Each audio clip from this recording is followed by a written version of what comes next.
Halo teman-teman, di sini kelompok 4 dengan anggota Renata, Honsa, Rizka, Marsha, dan Mahesa. Kami mengunjungi salah satu tempat pengolahan minyak asiri di Kabupaten Bantul, Yogyakarta, yaitu UMKM Savaluna. Savaluna diresmikan oleh Bapak Suharsono selaku Bupati Bantul pada 25 Juli 2020.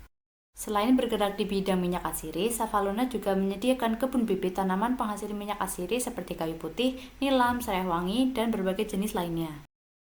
Bibit ditanam oleh kelompok tani tiap daerah meliputi daerah Terong, Jatimuyo, Gading, Imogiri, dan Dringgo sebagai induk. Hasil panen diolah di masing-masing rumah produksi dan hasil minyak asirinya akan dibeli oleh rumah produksi induk. Pengolahan minyak asiri yang berskala produksi rumahan menyebabkan alat dan bahan yang digunakan juga sederhana. Pada satu rumah produksi terdiri atas satu set alat penyulingan dengan kapasitas 1 kuintal untuk sekali masak. Mari kita lihat proses pengolahannya.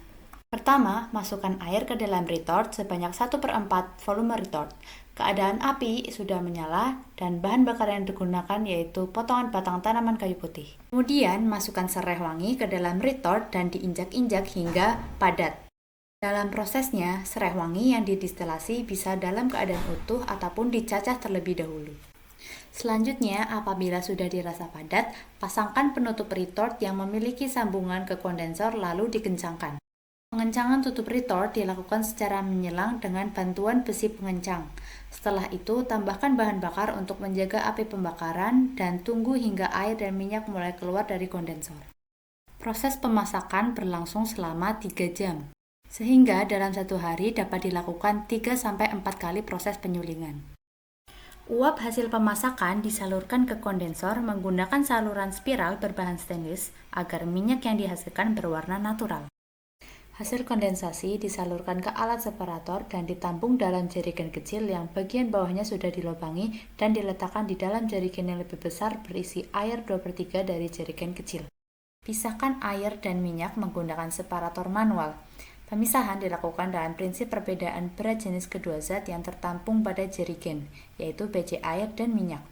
Air dari jerigen dikeluarkan sehingga hanya tersisa minyak. Minyak yang tertinggal lalu dipindahkan ke dalam wadah ukur. Hal ini dilakukan untuk mengetahui jumlah minyak yang didapatkan selama proses destilasi. Setelahnya, minyak hasil destilasi akan disatukan ke dalam wadah berukuran lebih besar untuk penyimpanan. Selanjutnya ada proses pembongkaran. Setelah 3 jam, retort dibongkar menggunakan bantuan garpu taman. Proses destilasi menghasilkan 2 limbah yaitu limbah serai wangi dan limbah cair destilasi. Limbah berupa tanaman serai wangi nantinya akan dikeringkan terlebih dahulu sebelum nantinya dijadikan sebagai bahan baku pembuatan atap dan kerajinan. Sedangkan untuk limbah air dari proses destilasi minyak asiri akan ditampung ke dalam beberapa drum ataupun bak penampungan sebelum nantinya dilakukan pengolahan lebih lanjut menjadi pupuk. Selain minyak serai wangi, Savaluna juga memproduksi minyak atsiri dari bahan lain seperti minyak lavender, minyak kayu putih, minyak patchouli, minyak jeruk purut, hingga minyak nilam. Selain minyak, terdapat juga produk turunan dari minyak atsiri seperti sabun dan lilin. Sekian dari kelompok 4, terima kasih.